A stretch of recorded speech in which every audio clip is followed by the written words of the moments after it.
akan ada saja yang berusaha merendahkan usaha konstitusional ini. Ada saja yang nanti akan mendegradasi usaha konstitusional ini, seakan ini adalah sikap penyangkalan dan tidak mau menerima kekalahan. Izinkan kami tegaskan di sini, kami tidak ingin membiarkan penyimpangan atas demokrasi itu berlalu tak ditantang. Kami tidak ingin penyimpangan itu berlalu tanpa catatan. Kami tidak ingin ini menjadi presiden yang buruk bagi generasi-generasi yang akan datang. Biarlah cukup berhenti sampai di sini. Jangan ada pembiaran. Bila penyimpangan, pelanggaran dibiarkan, dia menjadi kebiasaan. Bila kebiasaan dibiarkan, dia menjadi budaya. Kita tidak ingin budaya demokrasi kita penuh dengan ketidaknormalan.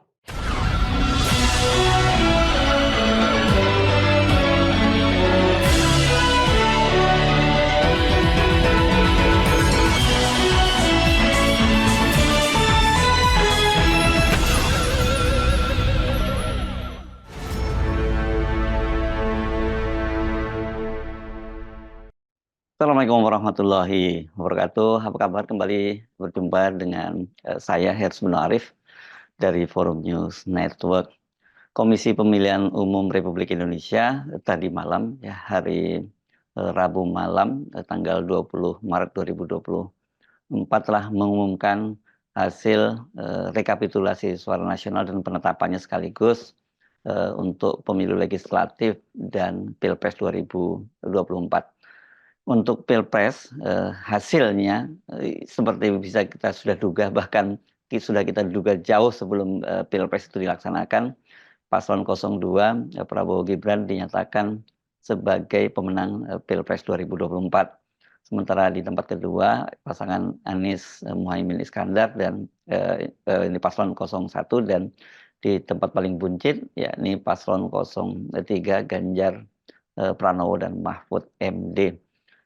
Tak lama setelah KPU mengumumkan penetapan hasil pemilu 2024 itu, pasangan Anies Muhaimin menyatakan sikapnya bahwa mereka akan membawa masalah ini ke ranah hukum, yakni ke Mahkamah Konstitusi. Dan mengapa mereka melakukan itu? Karena sejak awal dalam penilaian mereka dari hasil laporan-laporan yang mereka peroleh dari data yang dikumpulkan oleh tim hukum Amin, pemilu ini penuh sekali dengan rekayasa dan kecurangan. Dan karena itu mereka sampai pada satu kesimpulan bahwa Pilpres khususnya 2024 ini adalah Pilpres yang tidak berintegritas. Mari kita simak apa argumen dari pasangan Anies dan Muhaimin ini, mengapa kemudian mereka sampai pada kesimpulan bahwa pemilu 2024 ini adalah pemilu yang tidak berintegritas. Assalamualaikum warahmatullahi wabarakatuh. Salam sejahtera untuk kita semua. Saudara-saudara sekalian, hari ini KPU telah mengeluarkan pengumuman resmi yang hasilnya dalam versi KPU telah kita dengar bersama. Tapi dalam sebuah pemilihan, proses itu tidak kalah penting daripada hasilnya. Proses pemilihan itu penting untuk dipastikan terbuka, adil, jujur, bebas dari berbagai macam tekanan. Untuk apa? Untuk menjamin bahwa semua suara yang memenuhi syarat akan didengar dan akan dihormati. Proses pemilihan ini penting untuk dijaga agar memastikan legitimasi, kepercayaan, dan inklusivitas dalam hasilnya. Tanpa proses yang kredibel, legitimasi calon yang terpilih atau legitimasi keputusan bisa menyebabkan keraguan. Maka menjaga integritas pemilihan adalah fundamental untuk kelangsungan demokrasi dan untuk terpenuhinya aspirasi masyarakat secara keseluruhan. Atas dasar itu, izinkan kami menyampaikan pernyataan untuk mendakapi proses pemilu yang sejak awal hingga saat ini. Saudara-saudara sekalian, sepanjang perjalanan Pilpres kali ini, sejak awal kita semua telah melihat dan menemukan begitu banyak ketidaknormalan, kekurangan, dan pembiaran terhadap proses yang tidak wajar, yang tidak pernah terjadi sebelumnya dalam sejarah bangsa ini. Sudah menjadi rahasia umum, berbagai kekurangan ini telah kita temui sejak jauh sebelum pencoblosan. mulai dari rekayasa regulasi sampai ke intervensi alat negara. Dan semua ini telah menjadi catatan media serta jadi catatan publik. Mas Anies dan saya maju pencalonan sebagai capres dan cawapres ini untuk membawa misi perubahan, menghadirkan keadilan dan kemakmuran bagi semua, menegakkan kembali demokrasi dan menunaikan janji-janji reformasi. Dan berdasarkan catatan dari KPU tadi, ada puluhan juta orang yang menitipkan suara kepada kami berdua. Maka demi memperjuangkan suara mereka yang percaya pada perubahan dan tetap teguh hingga akhir, kami memutuskan meminta tim hukum Timnas Amin untuk maju ke Mahkamah Konstitusi dan menyampaikan kepada majelis hakim serta publik luas tentang berbagai kekurangan dan penyimpangan yang telah terjadi selama proses Pilpres kali ini. Terlalu banyak temuan-temuan tentang proses demokrasi yang tidak berintegritas ini yang telah dikumpulkan oleh tim hukum Timnas Amin. Semua ini nanti akan disampaikan oleh tim hukum kepada Mahkamah Konstitusi. Kami mempercayakan sepenuhnya proses ini kepada tim hukum yang dipimpin oleh Saudara Ari Yusuf Amir. Dan tentu dikawal dan didukung sepenuhnya oleh tim Amin di bawah kepemimpinan Kapten Muhammad Saugi. Kami menyerukan kepada seluruh relawan dan pendukung, mari kita dukung sepenuhnya tim hukum berjuang di jalan konstitusional yang telah tersedia secara sah. Dan kita semua akan terus menjaga etika demokrasi, menjaga suasana kedamaian dan persatuan. Saudara-saudara sekalian, kepemimpinan yang lahir dari proses yang ternodai dengan penyimpangan, dengan kecurangan, akan menghasilkan rejim yang outputnya nanti, keluarannya nanti adalah kebijakan-kebijakan yang penuh dengan ketidakadilan. Dan ini yang tidak ingin kita temui di Indonesia. Kita tidak ingin ini terjadi. Dalam prinsip negara demokrasi modern, ketika melihat ketidaknormalan, ketika melihat penyimpangan demokrasi, maka langkah yang dilakukan bukanlah marah-marah lalu melakukan agitasi kepada publik. Tapi langkah yang dilakukan adalah mengumpulkan semua sinyalemen, semua bukti-bukti untuk kemudian nanti dibawa ke depan hakim, ke depan Mahkamah Konstitusi. Ini ciri pribadi, ciri organisasi, dan ciri negara yang modern, yang matang, yang beradab. Karena itu sejak awal kami katakan, kami tidak akan gegabah.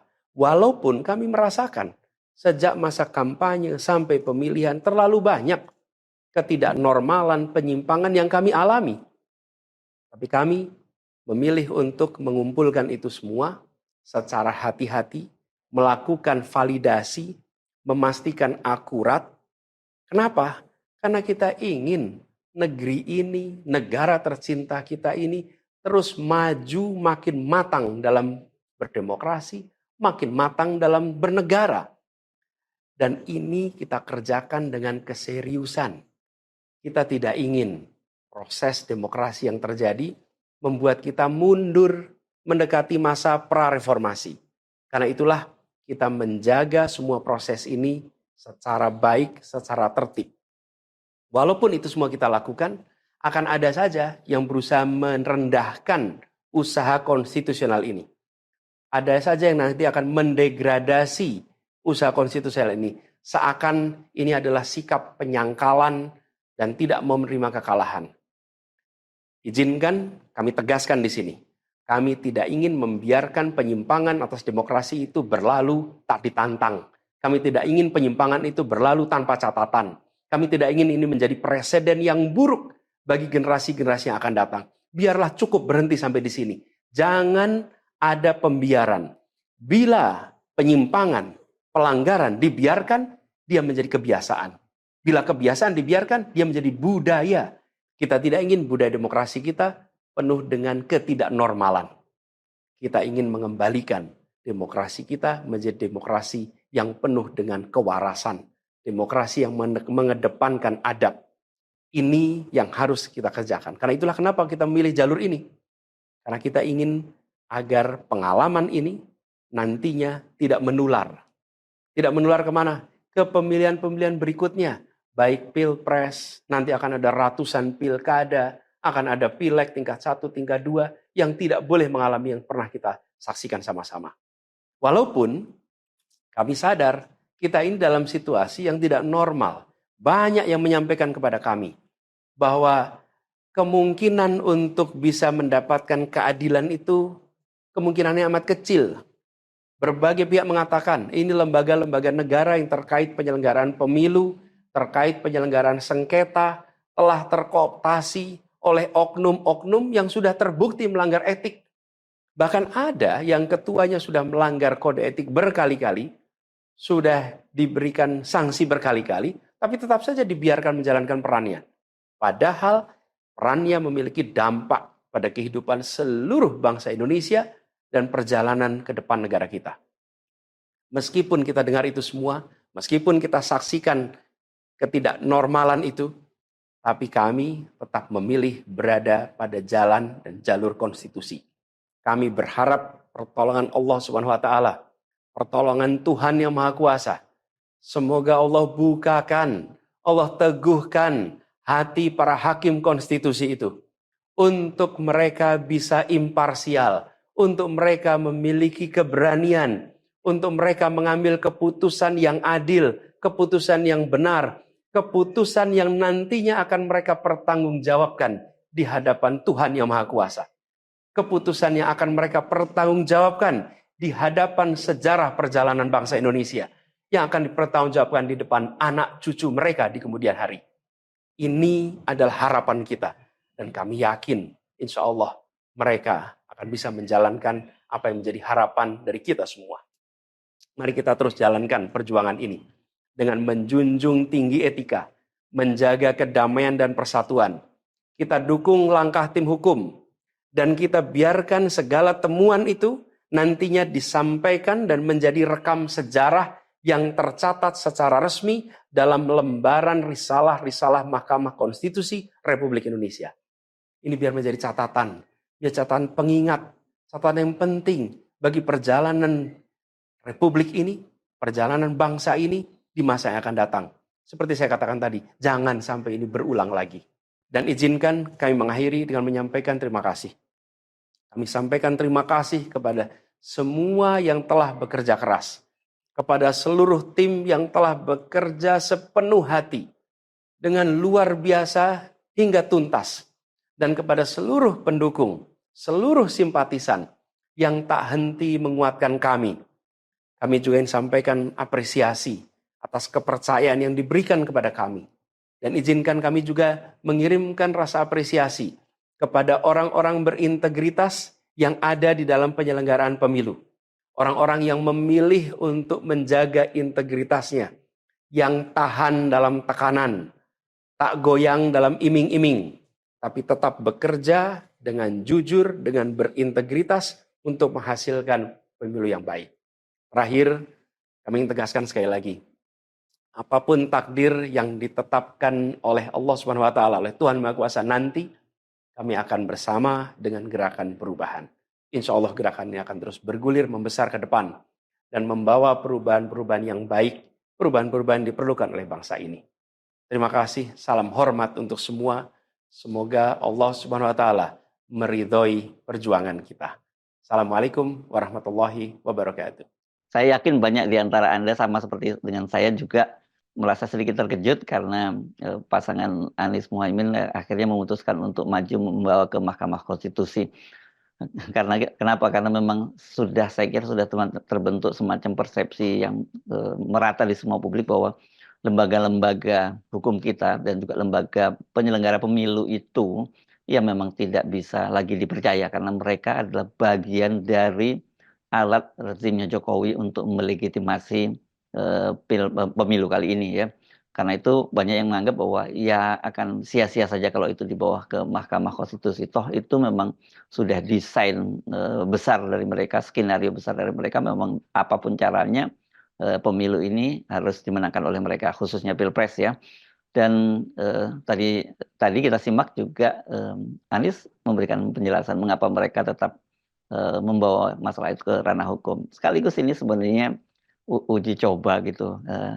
Dia ingin membuktikan karena sekaligus dia juga percaya bahwa mereka tentu percaya bahwa masih ada orang-orang yang berintegritas di tengah orang-orang yang bejat dan dirusaknya sistem di Indonesia ini. Ya, wajar kalau banyak orang yang sudah tidak percaya lagi terhadap Mahkamah Konstitusi karena lolosnya Gibran menjadi calon wakil presiden pun itu tentu saja merupakan andil dari para hakim di Mahkamah Konstitusi yang pada waktu itu masih dipimpin oleh paman Gibran yakni Anwar Usman ya. Kendati kemudian Majelis Kehormatan Mahkamah Konstitusi itu menjatuhkan sanksi kepada Anwar Usman, jadi dicopot dari jabatannya dan tidak boleh mengadili sengketa yang berkaitan dengan sengketa suara di pileg, pilkada maupun di pilpres. Tapi tetap saja mereka punya beban berjamaah karena pada waktu itu meskipun ada yang dissenting opinion, ternyata kan mayoritas hakim pada waktu itu memutuskan dan sepakat bahwa Gibran itu bisa lolos menjadi calon wakil presiden kendati usianya belum mencukupi. Dan tapi ini menarik saya kira apa yang dilakukan oleh tim Amin ini, tim hukum Amin ini tadi ini test case gitu ya. Tapi sekaligus juga membuat panggung drama sendiri yang bisa disaksikan oleh seluruh rakyat Indonesia dan bahkan mata dunia sebenarnya seperti apa sistem hukum di Indonesia itu. Tapi satu hal yang paling penting tentu saja sekarang ini bukan soal hasil. Tetapi yang paling penting adalah bagaimana kita terus berjuang menunjukkan konsistensi mereka. Jangan pernah diam ketika melihat kezoliman. Jangan pernah diam ketika melihat kemungkaran. Jadi saya sepakat untuk jangan menyerah, jangan putus asa, dan menganggap bahwa apapun yang kita lakukan dipastikan kita akan dikalahkan. Tugas kita sekarang ini adalah berikhtiar. Dan setelah itu kita bersandar kepada ketentuan, kepada takdir, pada kode dan kodar. Dan tetap saja berprasangka baik terhadap semua ketentuan baik dan buruk oleh Allah Subhanahu wa Ta'ala. Terus berjuang, jangan pernah lelah mencintai Indonesia. Saya Hersman Arif dari Forum News Network. Sampai jumpa lagi. Wassalamualaikum warahmatullahi wabarakatuh.